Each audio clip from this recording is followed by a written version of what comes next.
Miércoles 23 de enero de 2019, una fecha importante en la historia de Venezuela, y este en particular también lo será.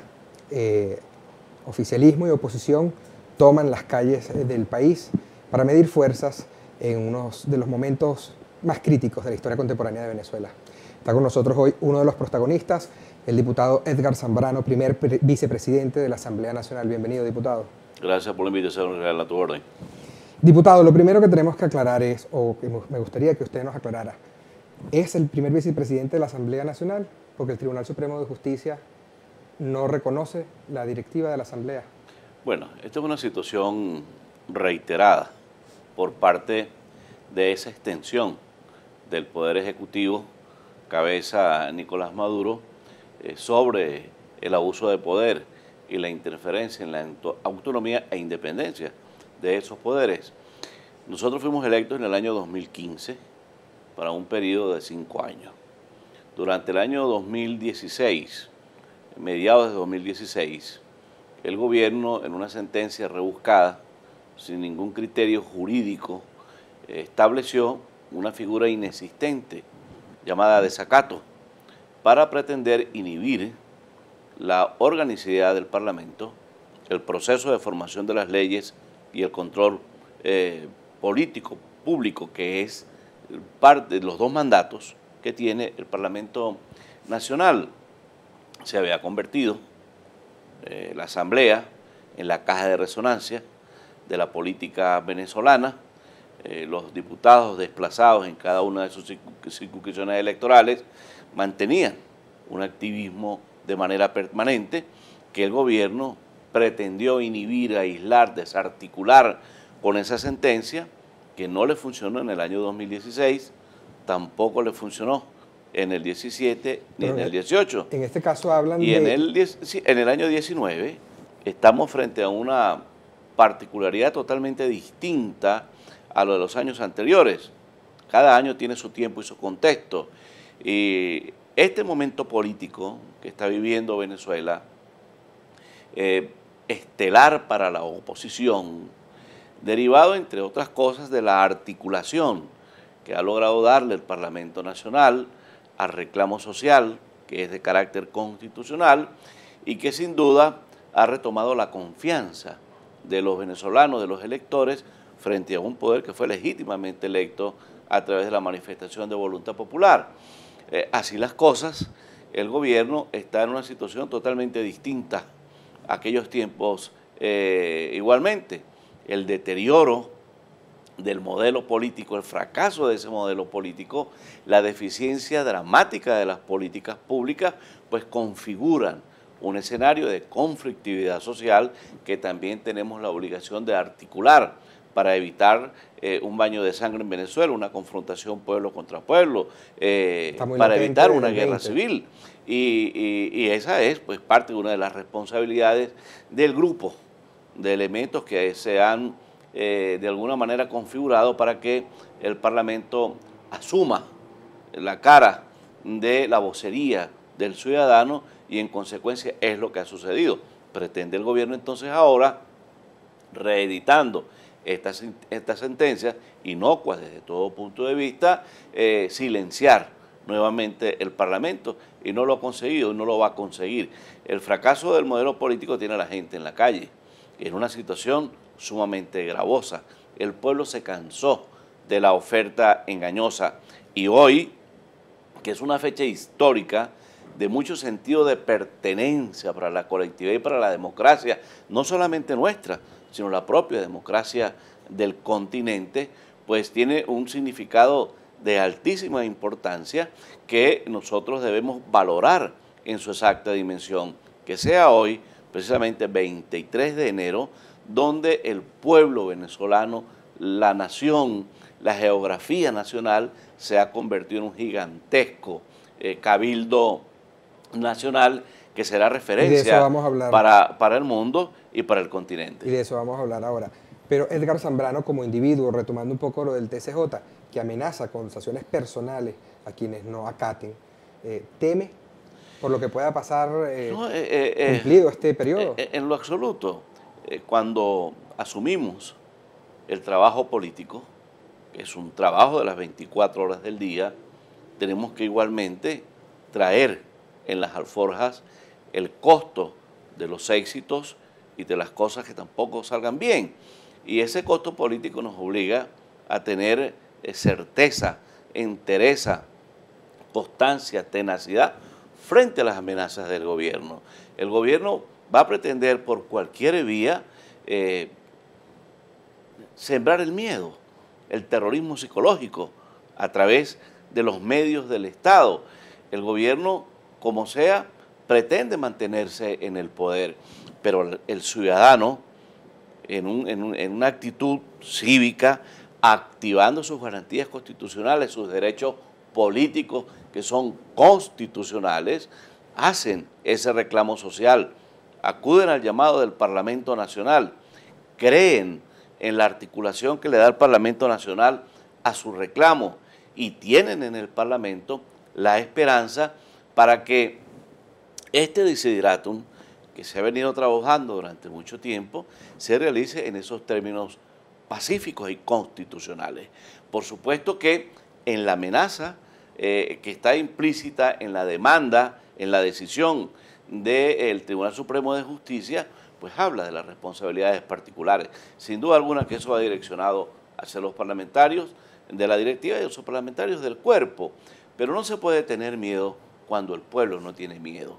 No podemos enfocarnos en qué podrá pasarnos cuando ya el país está totalmente en la ruina, cuando el país hay que reconstruirlo de abajo hacia arriba, cuando hay que darle a los venezolanos la esperanza que es posible en los términos constitucionales salir de este modelo político y crear un modelo político que nos inserte en la modernidad, en la globalidad, que estimule el aparato productivo nacional, que tenga una economía sana, una economía buena, que recupere el signo monetario nacional, que nos sirva de intercambio frente a las economías del mundo. Seguramente será un proceso que llevará quizás incluso años.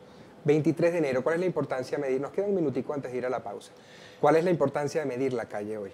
La importancia de medir la calle hoy es lo que debería suceder normalmente en cualquier país democrático.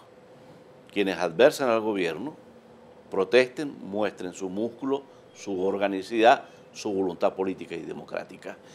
Y el gobierno igualmente sería normal, sería el legítimo derecho a la defensa de los actores políticos en liza. ¿Hay vencedores y vencidos este 23 de enero?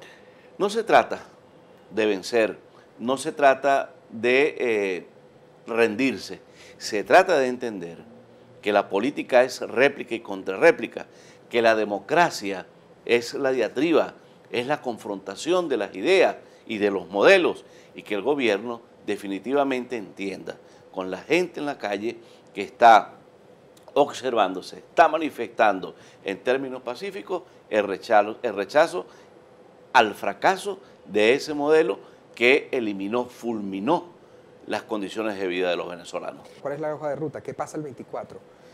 A partir del 24, los ciudadanos que están apostando al cambio de la situación política, económica y social del país a través de la Asamblea Nacional.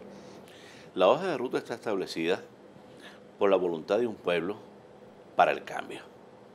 La disposición, la actitud del ciudadano de a pie para entender que este proceso político, en su tránsito, tenemos que caminarlo de la mano de todos los sectores de la sociedad venezolana, que no es una responsabilidad única y exclusiva del Parlamento, y así lo ha manifestado de manera fehaciente el propio presidente del cuerpo, el colega Juan Guaidó, cuando ha dicho en dos tiempos, para activar, por ejemplo, fácticamente el 233 constitucional, necesito el acompañamiento de la sociedad y el acompañamiento de las Fuerzas Armadas.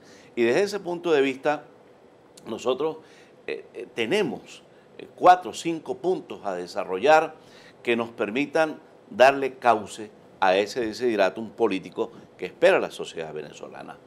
1, la obligación de construir la unidad de todos los sectores de la sociedad.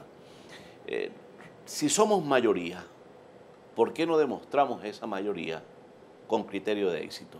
¿Por qué no mostramos esa mayoría frente a un gobierno débil? Estoy haciendo unas preguntas que se hace mucha gente en su casa. ¿Por qué? Pero la respuesta la tienen los políticos. ¿Cómo es posible que siendo mayoría y por primera vez en mucho tiempo con un poder ganado por amplia mayoría, es cuando menos unidad hemos visto? Bueno, ahí es donde tenemos la responsabilidad del planteamiento que está haciendo el Parlamento. Construyamos esa unidad.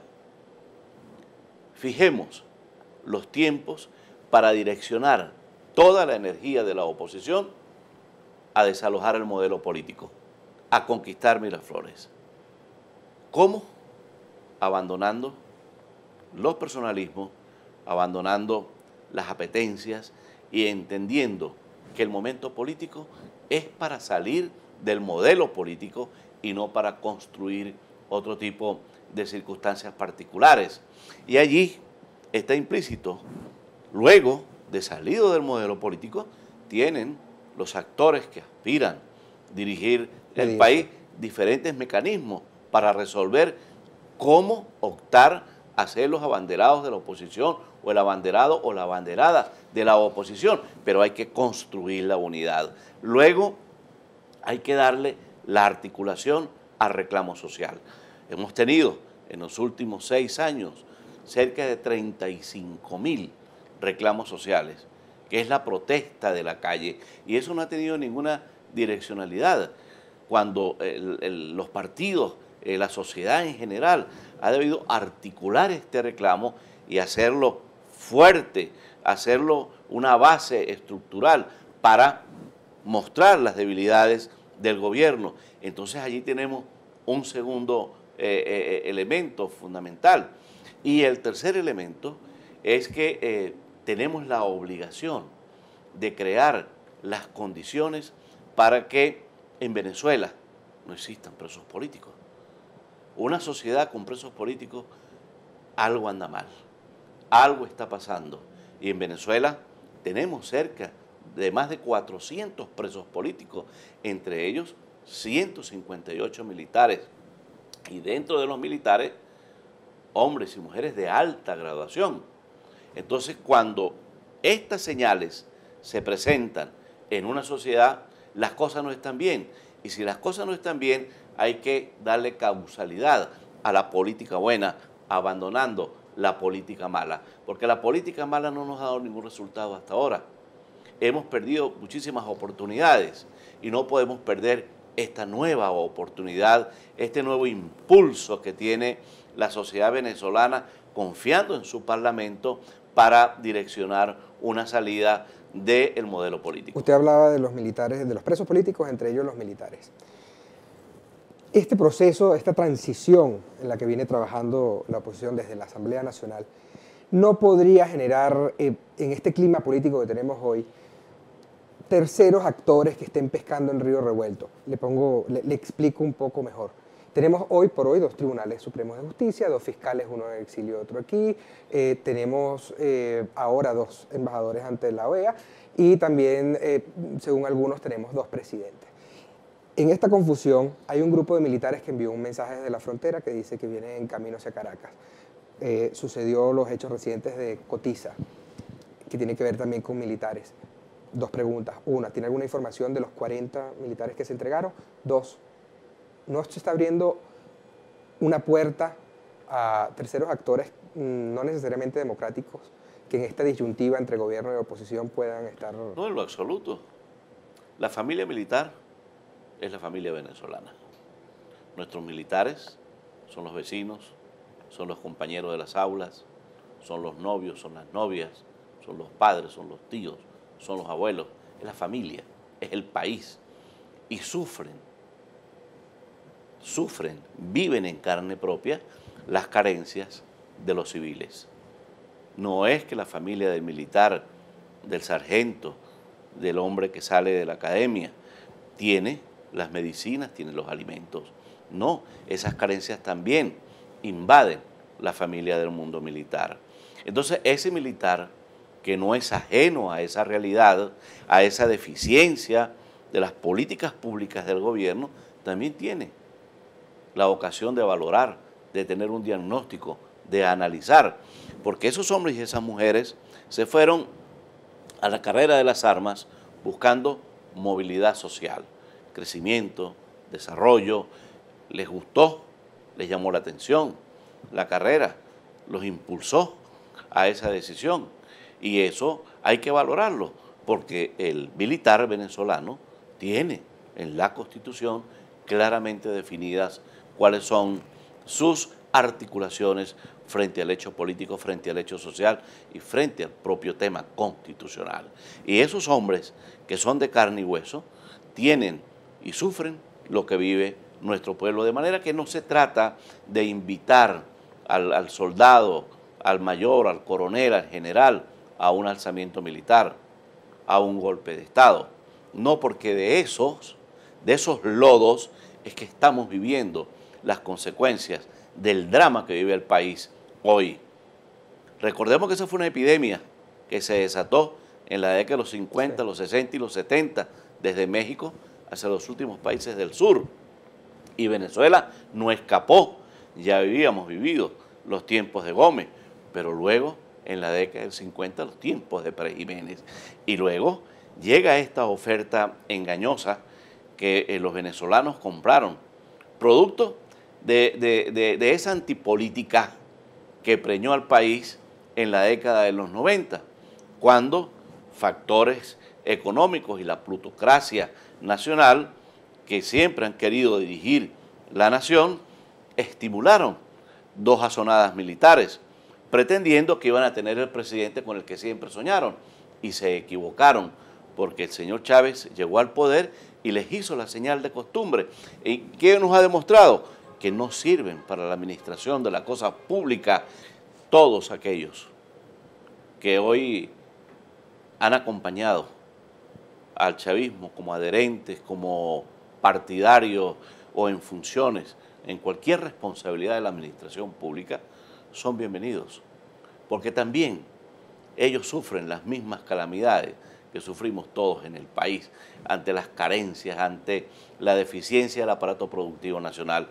Hay que abrazarlos, hay que traerlos a construir la nueva mayoría que nos permita regresar a los caminos del desarrollo y del crecimiento de una economía sana. De manera que bienvenidos todos ellos, todo el que quiera sumarse pacíficamente al reclamo social, bienvenido sea. Incluida Luis Ortega, Rafael Ramírez, incluyendo Rodríguez todos Torres, aquellos que en determinado momento no hayan incurrido en delitos de lesa humanidad o en actos de corrupción. Perfecto. Usted decía que una de las cosas más importantes para lograr las metas que se está proponiendo esta directiva de la Asamblea Nacional es la unidad, la necesidad de unidad. Pero ¿hay realmente unidad? Le voy a hacer un par de preguntas porque siento que en los medios convencionales y en algunas entrevistas que se han dado a través de medios digitales no se responde a mucho rumor y mucho chisme de redes sociales, que yo quisiera que usted nos ayudara a aniquilarlos o a convertirlos en una verdad. Por ejemplo, se dice que en la Asamblea hay gente terceros, ajenos al poder, que son dueños de fracciones. Que si el periodista Leocenis García tiene un grupo, que si el señor de Globovisión tiene otro grupo. ¿Eso es así? Mira, una de las fortalezas que tiene la sociedad democrática venezolana, que es producto de la cultura política adquirida en los 40 años de la alternancia en el poder, es la diversidad.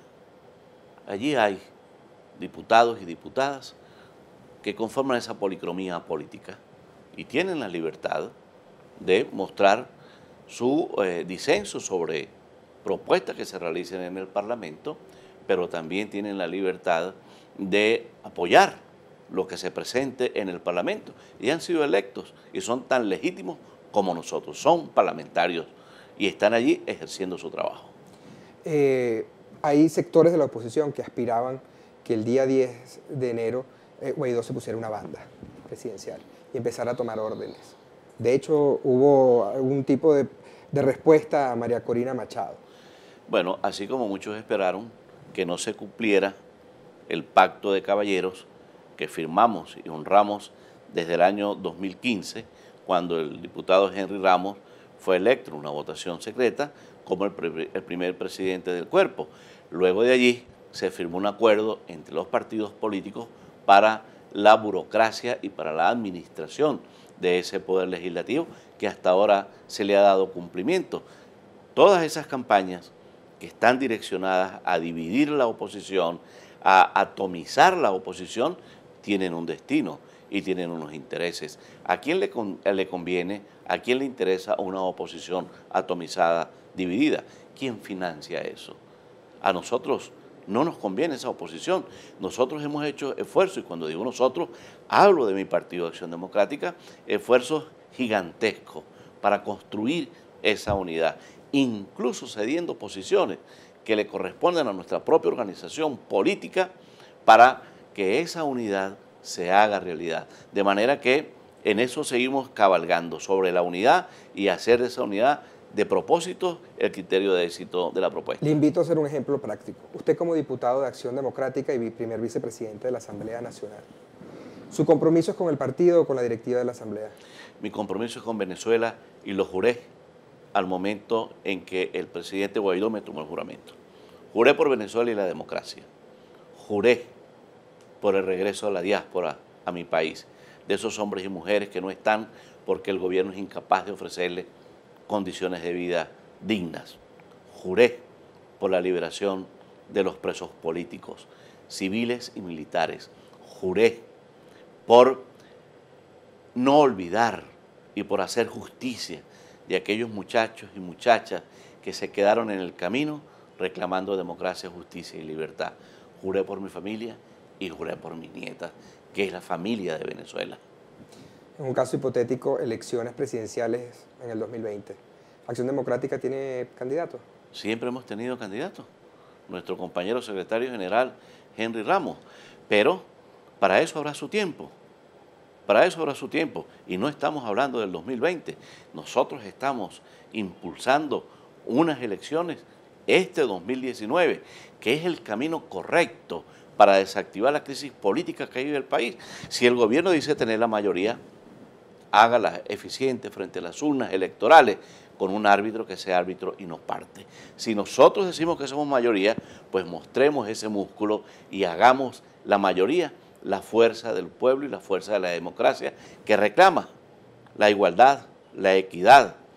Y aquellos hombres y mujeres que están en prisión, que reclaman respeto a su vida, a los derechos humanos, debido proceso y legítimo derecho a la defensa. La democracia es para que exista la justicia, y para que exista justicia debemos consolidar la democracia con poderes autónomos, independientes, que respondan al grito de libertad de nuestro pueblo y que respondan a una democracia inteligente. Perfecto. Hablando de cuentos y rumores, ¿la salud del secretario general de Acción Democrática cómo se encuentra? Como un toro.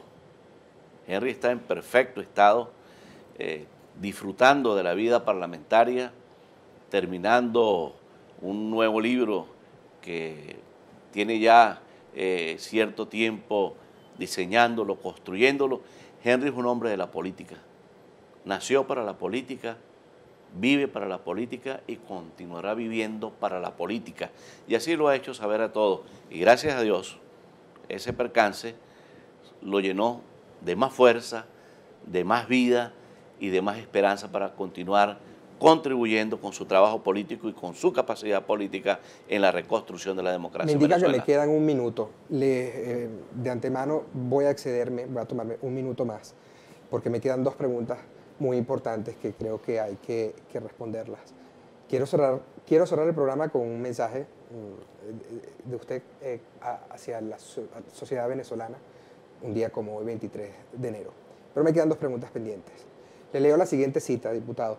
Los diputados ponen sobre la mesa los nombres de las empresas a quienes quieren que se les asignen las obras, y se les asignan. Eso se hace. Por ninguna parte va a aparecer el nombre del diputado, sino el de la empresa o su representante. Esa es la forma de financiar a sectores de la oposición. Otro diputado que ha sido beneficiado constantemente es Timoteo Zambrano de Cambiemos. Ya eso es público y notorio. Y Edgar Zambrano de Acción Democrática. Hay otros nombres quizás menos conocidos. Son palabras del ex magistrado express Cristian Serpa, que apareció en Orlando recientemente, abriendo. Bueno, pero creo que no estamos actualizados. El propio magistrado Serpa desmintió esa información y No conoce esgrimió usted a Gorrín. una serie de argumentos. Pero es que el Parlamento no otorga contratos. El Parlamento tiene dos funciones, legislar y el control político. De manera que eso forma parte de las propias intrigas que desde la oposición nacen para autoflagelarnos y fortalecer al gobierno en vez de dirigir esas energías para terminar con el modelo político. 23 de enero de 2020, ¿dónde está Edgar Zambrano? 23 de enero de 2020, en mi país, en mi patria, haciendo lo que me gusta, la política. Yo soy un político de oficio, trabajo las 24 horas la política, lo he hecho desde muy joven. Nací en una casa de políticos, me dediqué a la política siendo estudiante, me dediqué a la política y a la lucha social cuando formaba parte de una empresa transnacional en el mundo sindical y luego llegué al Parlamento y aquí estoy sirviéndole a Venezuela. No sé hacer otra cosa, nunca dejaría la política, trataré de hacerlo cada día mejor, trataré de que entiendan cada día mejor que decir la verdad, que no presentarse con doble cara, que no mentirle al ciudadano es lo correcto.